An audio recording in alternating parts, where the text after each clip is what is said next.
Alright, today we're going to check out Google's Antigravity tool.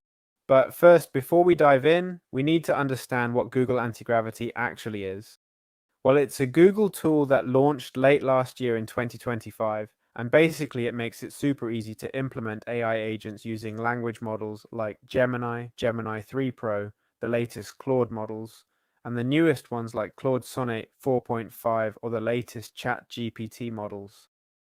It's a fork of VS Studio Code, which means those of us who've already worked with this tool, the most popular programming environment out there, will find ourselves in a very familiar and well-adapted interface. So we won't need much time to get up to speed.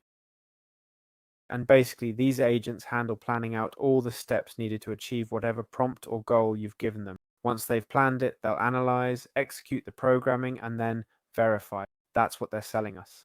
Obviously, AI is still in development and isn't perfect, which is why this tool involves both humans and artificial intelligence. In other words, it simply uses AI as a boost for the programmer so they can develop the application. This is obvious, and it's true that nowadays you no longer need to program line by line like in the past, but you will have to.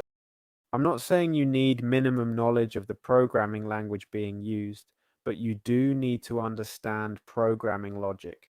This obviously develops over time, so don't be afraid to use these types of tools. This is Google Anti-Gravity, so try it out. Why not? Tell me your opinion.